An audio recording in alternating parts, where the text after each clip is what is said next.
Saya masih ingat pada awal tahun 90-an, abad ke-20, abad ke-20. Waktu saya menjadi ketua perhimpunan Rotary se-Indonesia, itu saya punya program Rotary Masuk Desa. Karena waktu itu terinspirasi gerakan ABRI masuk desa, maka Rotary tidak mau ketinggalan. Rotary masuk desa. Satu di antara sekian banyak programnya adalah listrik masuk desa. Karena pedesaan waktu itu masih banyak sekali yang belum tersentuh oleh aliran listrik. Nah, waktu itu saya mencoba memprakarsai gerakan tenaga surya listrik. Tapi kemudian dapat tentangan dari berbagai pihak, terutama pihak-pihak yang menghendaki agar tenaga listrik tetap menggunakan minyak bumi atau batu bara, tapi jangan pakai tenaga surya. Nah, makanya gagal. Nah, tapi saya masih ingat benar pada waktu itu ada seorang remaja yang saya waktu itu sudah merasa remaja ini punya potensi yang dahsyat sekali, yang bisa memimpin gerakan membantu pembangunan pedesaan. Nah, waktu itu kita nggak berjumpa lagi sampai baru pada tahun 2021 ini saya beruntung bisa berjumpa lagi dengan remaja hebat ini yang sekarang menjadi tokoh gerakan listrik masuk desa di Indonesia ini, yang bahkan menerima penghargaan internasional atas kepemimpinan, kepeloporan, dan kehebatan beliau melaksanakan gerakan listrik masuk desa. Tokoh ini bernama Tri Mumpuni. Nah, sekarang kita beruntung Mbak Tri Mumpuni berkenan menjadi narasumber untuk berkisah tentang listrik masuk desa. Silahkan Ibu Tri Mumpuni. Terima kasih. Selamat sore ya Pak Jaya. Seorang tokoh yang sangat menginspirasi di masa muda saya, karena beliau bisa saya katakan against mainstream. Kenapa saya katakan begitu? Karena waktu itu yang namanya Rotary itu diisi oleh orang-orang besar, pebisnis, tapi ide beliau membuat Rotary masuk desa. Dan saya bersyukur bahwa pada tahun itu saya di Rotrack itu adalah Rotary in Action, isinya anak-anak muda gitu ya. Kita menyelenggarakan sebuah seminar Rotary masuk desa yang dibuka oleh Menteri Lingkungan Hidup Profesor Dr. Emil Salim yang sekarang satu lembaga dengan saya, dan betapa luar biasanya bahwa kita sebetulnya masih tersambung dari dulu sampai sekarang ya, itu secara chemistry masih menyambung, hanya secara fisik kita selalu berbeda tempat. Dan satu lagi, saya tidak akan pernah melupakan ya Rotary Jaya Suprana mengirim saya untuk hadir yang namanya di Global Assembly for Women and Environment. Adalah kegiatan atau sebuah pertemuan yang cukup besar dari seluruh Indonesia di Miami, di mana saya pertama kali punya kesempatan untuk berbicara di forum internasional mewakili remaja Indonesia untuk berbicara soal pembangunan lingkungan dan bagaimana mensejahterakan masyarakat. Oke, kira-kira itu adalah kisah my goodness ya, 90 tahun yang lalu, dan peristiwa di Miami itu tahun 91. Bayangkan sekarang sudah 2021. Jadi sekitar 30 tahun kejadian itu semua. Dan itu masih membekas sampai sekarang. Kemudian setelah selesai bertemu dengan Rotarian Jaya Suprana, saya kebetulan menyelesaikan studi saya waktu itu di IPB, dan saya merasa bahwa pembangunan pedesaan itu menjadi sangat menarik ya. Karena apa? Karena kita energizing villages, memberikan energi untuk desa literally sebagai energi, ya, listrik dan energi yang lain, tapi juga ada energi kemanusiaan di situ. Energi kemanusiaan menjadi sangat penting karena apa? Karena listrik itu sebetulnya sifatnya sangat fisik. Jadi kalau kita membangun sesuatu, itu ya fisikal yang kelihatan. Tapi yang kita ingin lihat adalah beyond listrik. Apa itu? Kita bicara listrik adalah tulang punggung pembangunan ekonomi. Nah, kemudian tulang punggung pembangunan ekonomi itu wujudnya seperti apa? Wujudnya adalah kalau rakyat sudah menikmati listrik, kemudian ada kegiatan-kegiatan lanjutan, yaitu misalnya hasil panen bisa dikelola, dikeringkan, diolah ya menjadi misalnya ada minyak nila, minyak serai dan yang lain-lain. Jadi inilah yang membuat saya waktu itu ingin terus berkiprah di desa karena saya melihat dan mengumpamakan desa itu bagaikan sebuah batu bata. Jadi kalau Indonesia itu sebuah bangunan yang megah dan mewah, yang kita inginkan, yang kokoh dan kuat, itu harus berdasarkan batu bata. Susunan batu bata yang benar. Batu bata itulah yang disebut sebagai desa. Disitulah saya punya keyakinan bahwa membangun desa itu kita menyiapkan Indonesia menjadi negara yang kuat, berdaulat, dan memakmurkan masyarakatnya.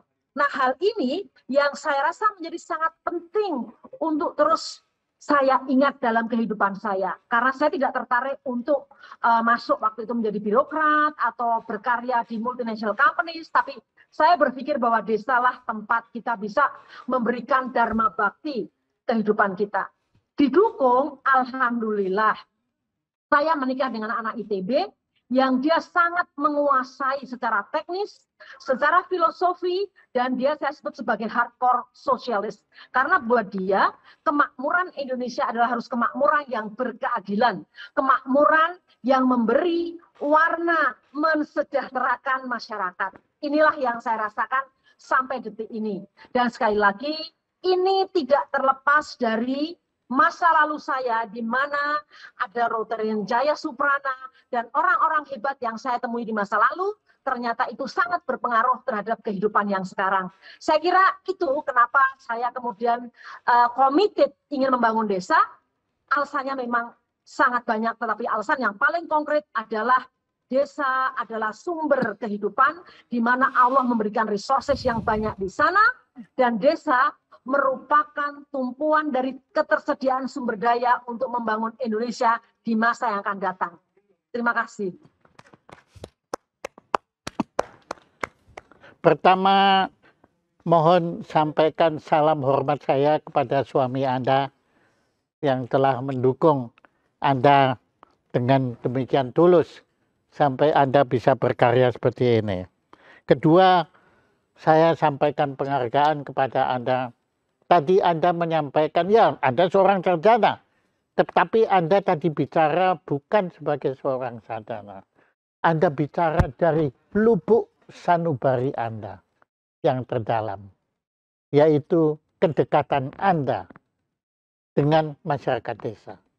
Dan kedekatan itu bukan berdasar ideologi, bukan berdasar alasan politik atau apalagi politik kekuasaan, tetapi karena memang itulah, memang saya setuju sekali ya.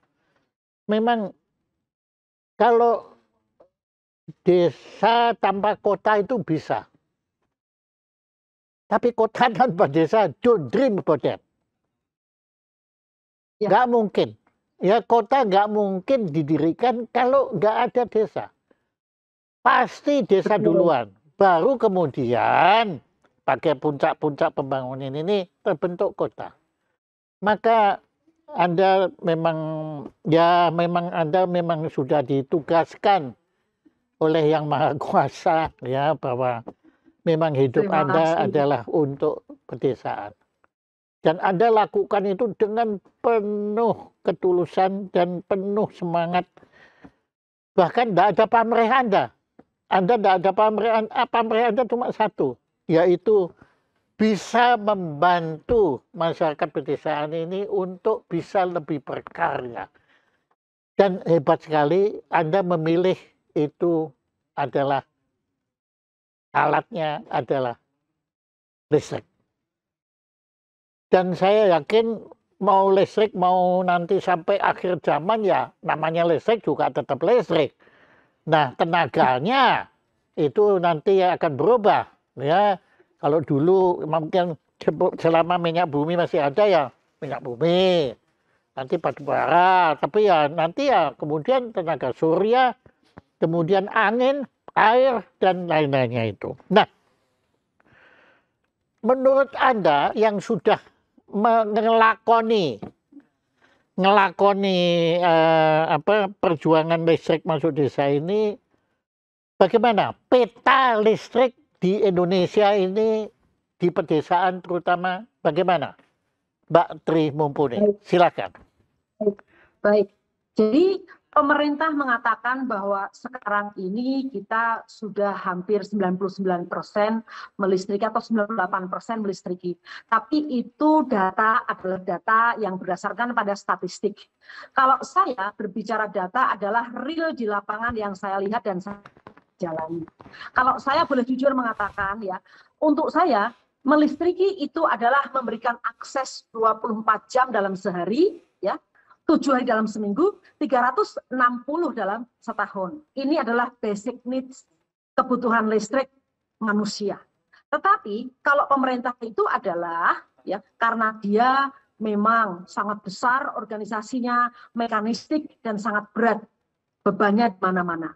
Jadi dia mempercayakan listrik itu pada PLN. PLN sebagai salah satu ya monopoli yang menyediakan hajat hidup rakyat banyak yaitu listrik. Dia tentunya punya perhitungan-perhitungan yang lain, yaitu kalau ada satu desa di di kelurahan sudah atau kantor kepala desa sudah dilistriki, dia mengatakan bahwa desa itu sudah berlistrik. Ini completely beda dengan yang saya rasakan. Karena buat saya listrik itu ya harus per individu menikmati listrik, per kepala keluarga menikmati listrik dan harus 24 jam.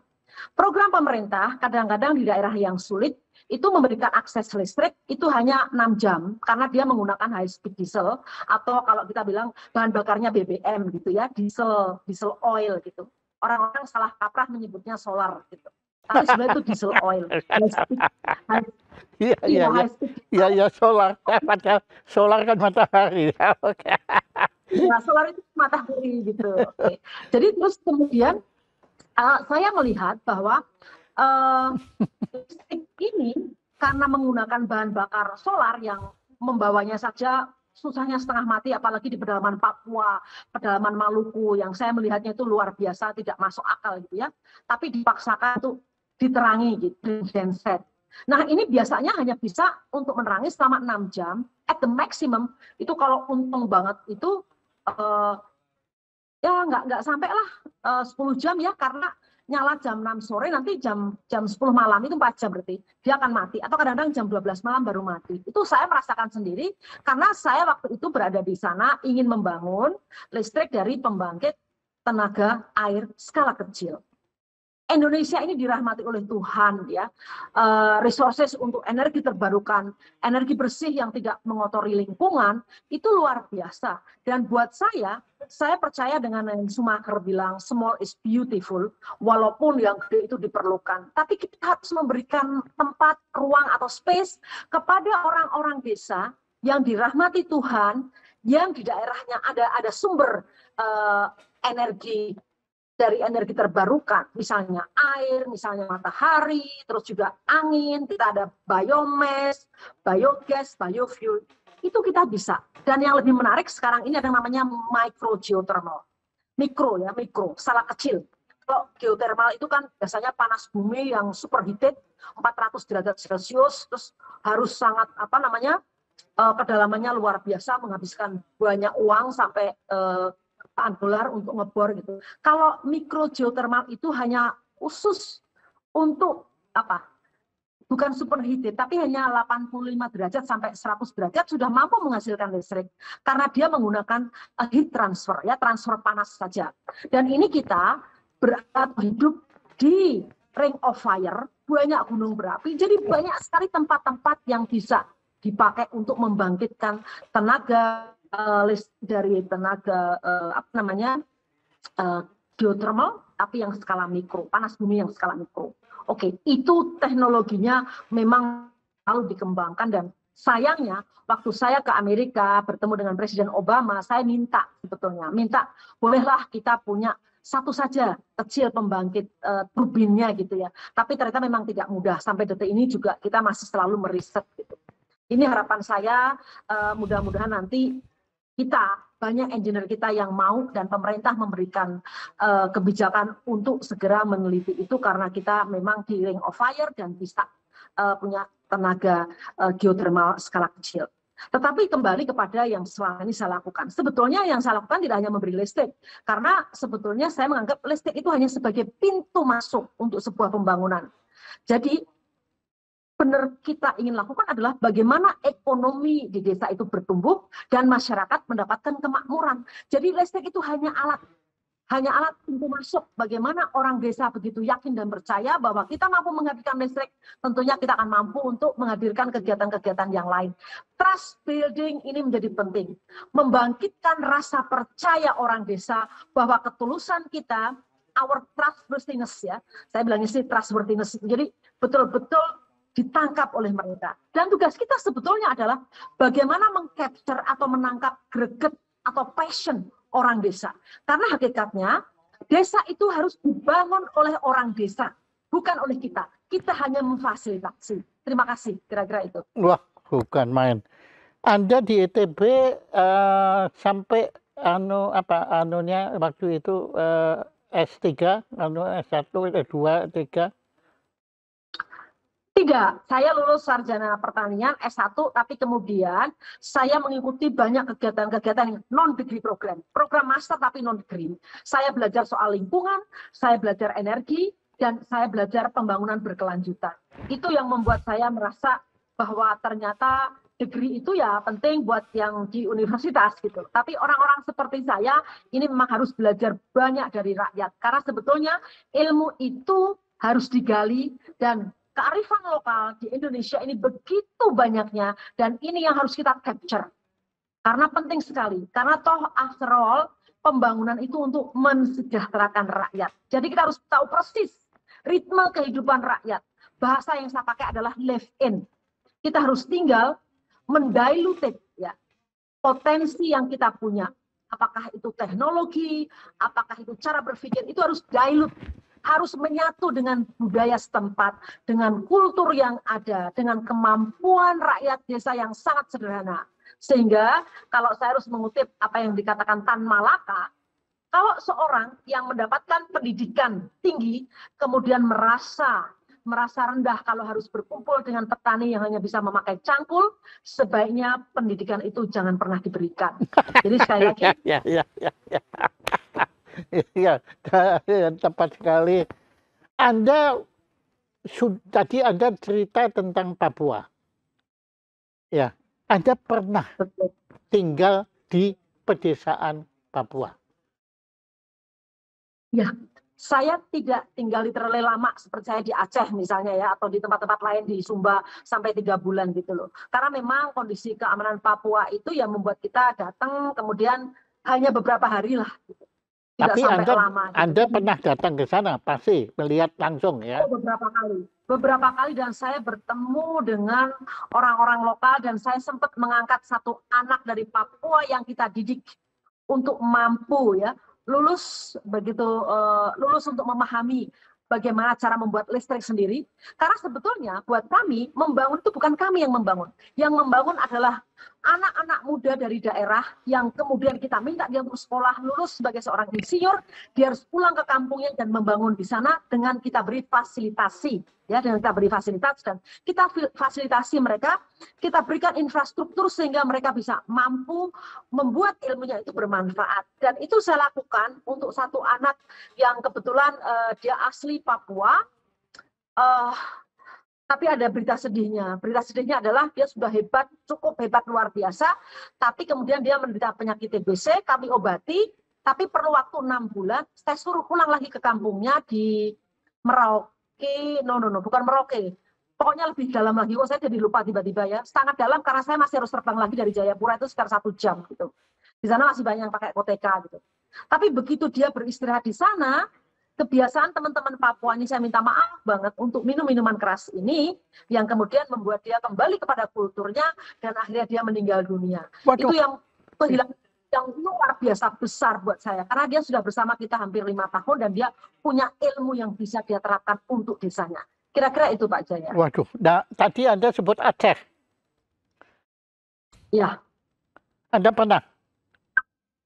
Oh, saya cukup lama di Aceh, dan saya punya kenangan yang sangat manis. Nah, Sekarang saya katakan tolong ceritakan, tolong ceritakan. Waktu itu saya diculik oleh GAM. Jadi saya mendidik. Diculik, ampun deh. Kenapa kok Anda diculik? Jadi begini, kami mendidik anak-anak muda yang waktu itu mereka sudah damai ya. Jadi saya pikir saya sebenarnya masuk Aceh sebelum Aceh damai.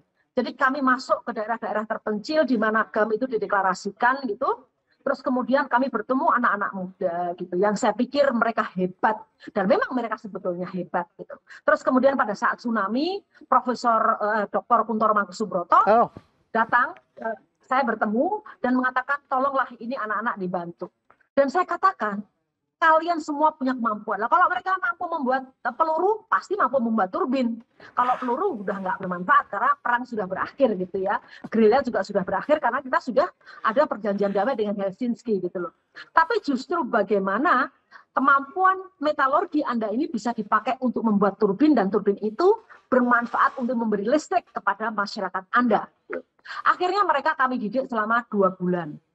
Kemudian mereka melihat kami punya kami titipkan di salah satu universitas di Bandung gitu ya. Ada politeknik yang bagus, dan setiap minggu kami jemput di tempat pelatihan kami untuk diajak diskusi berbicara bagaimana membangun Aceh. Karena Aceh itu potensinya luar biasa. Jadi perlu orang-orang seperti mereka, 10 anak dari Aceh itu. Nah, begitu mereka pulang, kami ingin melihat apakah benar yang kami ajarkan itu betul-betul diaplikasikan. Kami ajak mereka untuk datang berkunjung ke daerah terpencil yang ada sebat TLI, yang saya pikir itu bagus banget untuk bisa dibangun. Dan waktu itu masih banyak dana dari pemerintah luar untuk membangkitkan pembangkit itu, dan saya ajak mereka untuk survei agar nanti kalau terbangun 0,5 mega bisa dijual ke PLN, mereka akan dapat income bersih itu 300 juta per bulan. Buat saya itu sangat bagus untuk membangun anak-anak muda di sana. Tapi apa yang terjadi selesai pada saat kita survei, cukup berat memang medannya gitu, ke hulu, karena kita ingin melihat berapa besar sungai itu dan kira-kira bagaimana gitu ya. Tiba-tiba waktu turun kami disekap, dan ya begitulah ceritanya.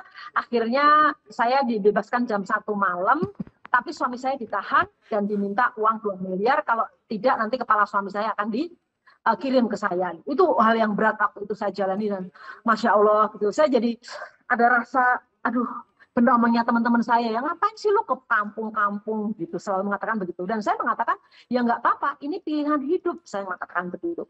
Terus akhirnya to make it short, akhirnya saya mampu hanya mengumpulkan 500 juta, dan itulah tebusan yang saya pakai untuk mengambil suami saya.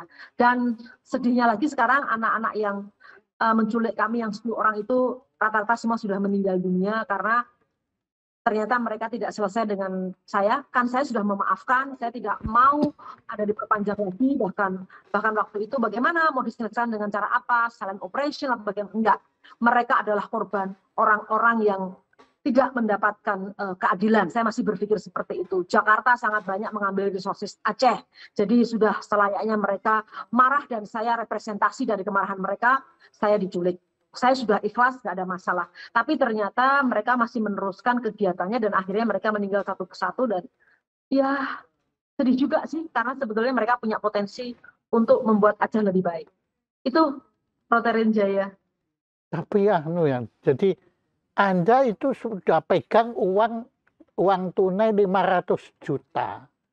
Tapi Anda tidak manfaatkan itu untuk kepentingan pribadi. Maksudnya untuk kemewahan Anda, tapi untuk menyelamatkan suami Anda. Padahal Anda sudah berbuat sebaik mungkin terhadap masyarakat Aceh. Tetapi hebat sekali Mbak Tri, bagaimana Anda benar-benar menjabarkan apa yang dinamakan pengabdian tanpa pamrih itu Di situ luar biasa sekali, ya. Bahkan Anda berkenan mengampuni teman-teman yang tadi Anda juga utarakan, ya mereka berhak untuk melakukan itu karena Jakarta atau kita lah, saya juga termasuk telah begitu banyak mengambil dari Aceh. Hebat sekali, hebat sekali. Saya kagum sekali karena buat saya Mbak Tri itu pada saat ini saya meyakini bahwa mahkota peradaban itu adalah kemanusiaan. Dan dari tadi saya mendengarkan kisah hidup Anda, kisah pengorbanan Anda, kisah perjuangan Anda, kisah pengabdian Anda, itu sebetulnya semua bertumpu pada kemanusiaan. Terima kasih dan mohon terima hormat saya pada Anda dan suami Anda. Bagaimana kabar suami Anda sekarang, sehat walafiat? Sehat-sehat, alhamdulillah, dan sekarang kami berdua sangat berbahagia karena menghabiskan masa tua, ya walaupun saya belum tua sih, saya masih muda, dengan cara mendidik anak-anak muda. Jadi bukan kami sekarang yang ke daerah pelosok-pelosok, tapi kami mendidik patriot energi, yaitu sarjana yang baru lulus. Kami beri pelatihan 45 hari agar punya kompetensi keteknisan, kompetensi kejuangan, kompetensi kerakyatan, kompetensi keikhlasan selama 45 hari. Selesai kami latih, kami kirim, ada yang ke Papua, ada yang ke Maluku Utara, ada yang ke perbatasan Indonesia dan Malaysia, daerah-daerah yang belum terlistriki, dan mereka selama setahun wajib bantu orang lokal untuk memiliki listrik, memanfaatkan sumber daya yang ada. Dan itu kerjaan kami sekarang, bekerjasama dengan kantor Kementerian Energi dan Sumber Daya Mineral, dan juga sama dengan pemerintah Provinsi Jawa Barat. Kami mendidik patriot desa dengan hal yang sama, tapi kalau Jawa Barat hanya dikirim ke daerah Jawa Barat, tapi yang patriot energi itu dikirim sampai ke pelosok-pelosok tanah air. Mudah-mudahan jumlah mereka semakin lama semakin banyak. Sekarang baru sekitar ya hampir kurang dari 1.000, tapi sudah lumayan kita terus campur ya, patriot energi, patriot desa, patriot negeri, dan wirabangsa. Kira-kira itu. Jadi kami sekarang adalah tugas kami sekarang adalah mendidik anak-anak muda agar apa yang kami lakukan diteruskan oleh mereka. Itu sih. Terima kasih banyak, Rotiran Jaya. Ya ampun, luar biasa. Jadi dari Kementerian SDM itu cukup besar perhatiannya terhadap ini ya, pembangunan pedesaan. Betul, listrik khususnya. Khusus listrik, ya, bagus sekali. Ya, makanya patriot energi. Ya. Tapi kalau provinsi, patriot desa, karena yang dibangun desa. Anda kenal Pak Sudirman Said? Kenal, akrab sekali. Ya sudah. Karena saya juga banyak belajar dari beliau, bukan saja tentang ESDM, tapi kejujuran. Yes, integritas. Integritas, ya betul. Waduh, nanti saya akan sampaikan ke beliau itu. Nah, suami Anda itu dulu Anda ketemunya kapan sih pertama kali? Riwayatnya, nah sekarang riwayatnya, ya ada riwayatnya pertemuan Tri Mumpuni dengan. Iya, jadi dunia itu sempit. Kenapa saya katakan sempit? Karena sebetulnya eyang dia itu adalah gubernur Jawa Tengah yang pertama, yang namanya Mr. Budiono. Yang sekarang namanya dipakai sebagai Jalan Budiono di Iya. Oke. Nah, terus? Terus saya kan tinggal dengan Ibu Suparjo Rostam. Oh. Ya, Rotin Jaya ingat. Loh, saya tinggal dengan beliau. Oh, Anda pernah tinggal dengan Ibu Suparjo Rostam? Betul. Ya ampun, saya itu mengakui diri saya itu sebagai anak angkatnya Suparjo Rostam. Karena beliau yang mendidik saya, ya termasuk Rotari itu semua, betulnya Rotari masuk desa itu gagasan beliau semua. Ya, karena Ibu Suparjo Rostam kan adalah pelopor atau tokoh PKK kan, nah situ kan. Ya, wah hebat sekali. Nah, terus gimana ketemunya? Saya tinggal dengan Ibu Suparjo. Mas Is, namanya Iskandar Budi Saroso Kunto Aji ya. Mas Is itu kebetulan anaknya Ibu Arini. Ibu Arini itu putrinya Gubernur Budiono. Dan Gubernur Budiono ini punya Sekmilda namanya Eyang Kartono, yang itu adalah ibunya Ibu Suparjo Rostam, Kardinal Suparjo Rostam. Jadi mereka berkawan akrab. Kalau Mas Is ngantri makanan ke rumahnya Ibu Suparjo Rostam, pasti bertemunya dengan saya. Oke, itu yang pertama yang menarik. Yang kedua, suami saya ini sebetulnya dia reservoir engineer, dia dari ITB, tapi kemudian dia belajar mikrohidro di Swiss. Nah, mikro. Iya, dia belajar khusus mikrohidro di Swiss, makanya selalu ada jokes ya bahwa suamiku yang kerja keras, aku yang mendapatkan kredit. Saya bilang gitu. Dan dia selalu membalas dengan, di balik istri yang sukses, ada suami yang stres. Dia selalu bilang begitu. Oke. Dan kami berkolaborasi cukup baik, karena dia sebetulnya kalau saya boleh ngomong, saya ini singernya, dia songwriternya. Karena dia orang yang sangat detail, sangat filosofis, meskipun engineer, tapi pikiran sosialnya tinggi sekali, dan disitulah kemudian kami merasa cocok. Dan ya semua dari Allah ya, semua rahmat dari Allah. Meskipun kami dipertemukannya waktu saya tinggal dengan Ibu Suparjo dan ibu dia bersahabat dengan Ibu Suparjo Rostam gitu. Saya pikir kita sama-sama ini, didrive sama Tuhan gitu. Karena dia meskipun cucu gubernur, ayahnya seorang jenderal, tapi dia sangat menikmati kehidupan desa. Dia tinggalkan segala macam kemewahan rumah di Menteng dan sebagainya. Pokoknya dia dikenalnya sebagai anak Menteng gitu ya. Tapi dia justru malah sangat mencintai kehidupan desa. Rupanya Tuhan mempertemukan kami di situ. Karena sama-sama di desa dan kegiatan kami sama gitu loh. Jadi ini Rotarian Jaya, saya pikir Allah itu mempertemukan orang yang chemistry-nya sama. Saya yakin itu. Oke. Nah, bagaimana Anda kok bisa tinggal bersama Ibu Suparjo Rostam? Menarik, karena sejak SMA kan saya memenangkan lomba karya ilmiah remaja ya, menang lomba karya ilmiah remaja, masuk koran headline gitu dengan Pak Parjo segala macam. Kemudian kami menjadi sangat berteman akrab, jadi baik seperti orang tua sendiri gitu ya, walaupun sebetulnya beliau kan juga sangat sibuk. Nah kemudian pada saat beliau tahu saya kuliah di IPB, saya mengunjungi beliau yang di Jakarta gitu ya. Terus beliau menganggap saya seperti anaknya lah, ke Amerika saya diajak untuk dalam sebuah pertemuan tentang perempuan, lingkungan, gender gitu. Jadi kami merasa cocok gitu. Jadi saya sering pergi dengan ibu waktu itu, beliau sebagai istri Menteri Dalam Negeri ya kalau nggak salah. Iya. Dan Menteri Kesra. Koordinator. Ya, Kesra juga gitu. Dan saya membantu di kantor beliau juga. Karena saya waktu lulus, saya tidak tertarik kemana-mana. Saya bilang sama ibu, saya hanya ingin membangun desa. Oke, gitu. Tapi saya pernah diberi kesempatan oleh beliau untuk menjadi koordinator untuk pembangunan orang-orang miskin di perkotaan. Saya nggak betah. Karena ternyata di kota itu sudah kita siapkan, kita bangun sebaik mungkin, tapi tiba-tiba pemerintah kota itu kan sistem pembangunannya itu money driven development, bukan people driven development. Iya, benar sekali.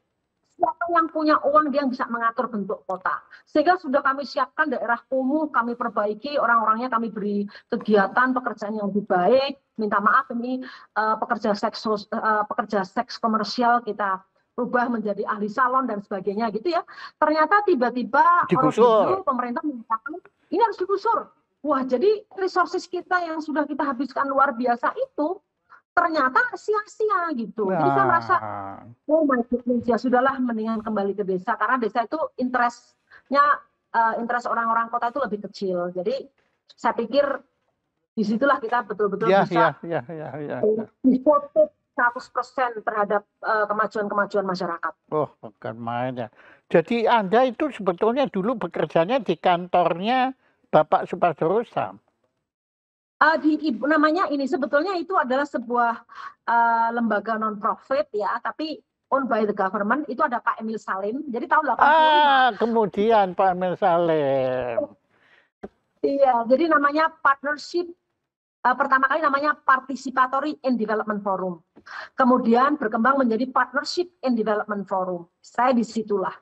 Kemudian setelah saya menikah, kemudian saya bergabung dengan Institut Bisnis dan Ekonomi Kerakyatan, di mana suami saya mendirikan itu, dan dia tahun 92 mendirikan itu khusus untuk betul-betul dedicated dan devoted memberikan infrastruktur buat orang desa. Infrastrukturnya itu bisa berbentuk jalan. Waktu itu kan kalau suami saya lebih jauh lagi, karena kebetulan dulu kan ITB ada BKKNKK ya. Pernah dengar mungkin bagaimana kampus ditutup sama Soeharto, apa namanya? Nah, suami saya memilih untuk membangun di desa, menyajikan infrastruktur, bangun jalan, memberikan air bersih, listrik, segala sesuatu yang bisa membuat orang desa itu lebih maju, dan justru juga waktu itu mengembangkan yang namanya gula semut, yaitu gula aren buat jadi bubuk itu, dan itu bisa diekspor ke Jerman. Nah, ini hal-hal yang seperti itu ternyata memang yang membuat kita jadi bertemu gitu. Kira-kira itu. Jadi Anda di samping ketemu dengan suami Anda juga ketemu dengan Ibu Suparjo Rustam, ya. Anda ketemu juga dengan tokoh yang dan minggu depan beliau menjadi tamu saya lagi. Sudah berulang kali dia.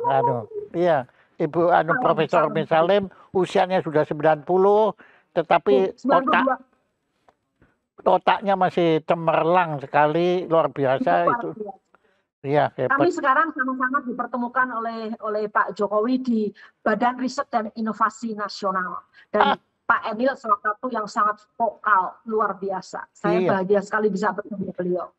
Bukan main. Keren Anda. Nah, begini Mbak Tripupuni, jadi dahsyat sekali. Saya dahulu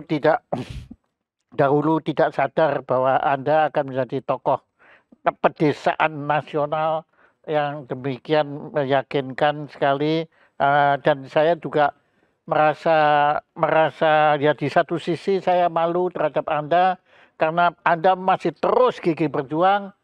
Ya, tetapi saya sudah menyerah, nggak sanggup lah, situ. Tapi Anda terus masih gigih berjuang, dan tapi Anda juga bukan hanya teori, tapi Anda betul-betul ngelakoni. Anda ngelakoni semua itu. Tapi Rote Renjaya itu memberikan inspirasi, itu jauh lebih dahsyat, itu menurut saya. Ya, itu kan itu pinternya Anda ngomong kan, itu kan. Oke. Bayangkan 30 tahun yang lalu ya, 31 tahun yang lalu kita dipertemukan Tuhan gitu, kok jejaknya sampai sekarang masih terasa. Ya? Nah, itu dia. Nah, dan saya juga berterima kasih kepada Tuhan bahwa ternyata ya apa yang saya dulu nilai gagal itu, yaitu saya tidak berhasil. Kan saya betul loh, Mbak. Waktu itu saya kebetulan karena di Rotary kan ada endowment, ada sumbangan kan program itu, dan saya waktu itu sudah dijanjikan oleh Rotary Pusat yang di Evanston di Amerika Serikat itu akan disediakan puluhan juta US dollar untuk mensuryakan desa. Jadi maksudnya dengan tenaga surya. Itu saya dapat surat kaleng loh, Mbak. Diancam, betul. Diancam, jangan macam-macam lu Cina, kanunnya. Mau apa kamu? Ya, mau apa? Dan kenapa? Kan sudah listrik cukup dari minyak bumi, nggak usah macam-macam. Ya, karena rupanya beliau itu dari kelompok ini. Mafia. Mafia BBM. Ya, itu betul. Betul, situ. Ya, saya diancam begitu, tapi saya nggak peduli. Cuma ya akhirnya dari pemerintah nggak mau atau merestui program itu, ya sudah. Nah, kemarin saya ke Myanmar, Mbak. Saya masuk ke pedesaan. Mbak, di sana itu hampir setiap rumah ada panel suryanya semua. Di desa loh, Mbak. Bayangkan, kan sayang sekali kan bahwa Indonesia mestinya kan saya yakin itu bisa. Wong kita dapat sumbangan dari luar waktu itu. Amin. Tapi ya sudahlah, rupanya memang Tuhan memberikan estafet ini kepada orang yang lebih mumpuni. Nah, nama Anda kan mumpuni. Namanya saja doakan. Namanya saja ya nggak saja ya, memang mumpuni kok saja. Aduh. Oke, Mbak Mumpuni, pertanyaan-pertanyaan saya tentunya sangat dangkal. Nah, mohon sekarang Anda utarakan apa yang belum saya tanyakan, tetapi menurut Mbak Mumpuni itu perlu Mbak ungkapkan terkait dengan listrik masuk desa ini, sebagai listrik gerbang pembangunan masuk desa ini. Silakan, Mbak Tri Mumpuni. Anu, bukan hanya mumpuni loh, pakai tri itu 3 kan, jadi kan 3 kali mumpuninya. Silakan. Baik. Sebetulnya tri itu juga ada maknanya. Jadi ayah saya itu waktu itu punya 3 tugas ya. Menyelesaikan skripsi sarjananya, saya harus lahir, terus harus membongkar muatan, kan dulu ada kerjanya di Belanda itu bomsaken shipping gitu ya. Nah, ketiga-tiganya berhasil, akhirnya malam saya lahir, saya bilang anak ketiga, ya udah Tri Mumpuni gitu. Semuanya bisa selesai dengan sempurna, kata beliau. Oke. Oke, silakan. Tapi begini, saya sih sebetulnya masih berharap ya, masih sangat berharap bahwa ada space atau ruang yang oleh pemerintah diberikan kepada masyarakat untuk mampu menyediakan energinya sendiri. Jadi salah satu jangan decentralize, jangan semuanya diberikan ke pemerintah. Dengan kondisi sekarang ini bahwa ada global warming ya, kita sibuk gitu memperbaiki segala macam. Tapi kalau hanya pindahnya dari fosil fuel kemudian ke energi bersih itu nggak cukup. Tidak hanya berpindah, tapi juga harus ada keadilan akses. Keadilan akses yang seperti apa? Memberikan ruang pada masyarakat untuk mampu menyediakan energinya sendiri dan juga memberikan ruang kepada lingkungan untuk tetap tumbuh dan menjadi baik. Jadi tidak benar kalau lingkungan itu terus dieksploitasi. Nanti soalnya yang hancur tuh kita semua. Bukan hanya orang miskin, tapi kita semua akan hancur. Nanti ada El Nino, El Nina, ada yang namanya pemanasan global itu juga nanti ada segala macam bencana. Dan kalau sudah ada yang namanya peningkatan dari suhu bumi, itu akan terjadi kehancuran yang luar biasa. Dan ini bukan hanya omong kosong, bukan menakut-nakuti, tapi itu sudah terjadi di banyak daerah. Saya ingat tahun 92, saya ke UNEP ya di Nairobi, itu United Nations for Environmental Program. Saya melihat dengan jelas di sana ada peta bahwa kalau kita tidak hati-hati tetap merusak lingkungan seperti sekarang, nanti itu banyak kota-kota yang akan tenggelam. Jakarta itu 35% akan tenggelam. Bisa dibayangkan gitu ya. Ini korbannya tidak hanya orang miskin, tapi orang berada juga akan jadi korban gitu. Jadi saya nitip pesan saja kepada siapapun bahwa hidup itu harus melakukan apa yang namanya transformasi jiwa. Transformasi jiwa itu seperti apa sih? Tidak hanya transformasi sosial. Transformasi jiwa itu adalah kita menggunakan akal logika kita, itu memang benar. Tapi yang lebih penting adalah bagaimana kita juga menggunakan empati atau rasa. Atau kalbu. Dan ini harus selalu berkomunikasi. Kalau tidak dikomunikasikan, nanti kita akan menjadi orang yang sangat tidak bermartabat, karena kita akan merusak lingkungan, mengambil hak-hak orang yang sebetulnya mereka bisa hidup tapi kemudian rusak karena ulah kita gitu ya. Saya jadi mau menyetir apa yang Gandhi omongkan bahwa dunia ini menyediakan resources yang cukup untuk memenuhi pangan seluruh penduduk dunia. Tapi satu saja yang ada orang serakah, jadi kita tidak akan mampu memenuhi itu. Tidak cukup resources yang banyak ini untuk menjawab satu orang yang serakah. Dan live simply so other can simply live. Saya pikir ini penting banget. Terima kasih. Terima kasih Mbak Tri Mumpuni. Nah,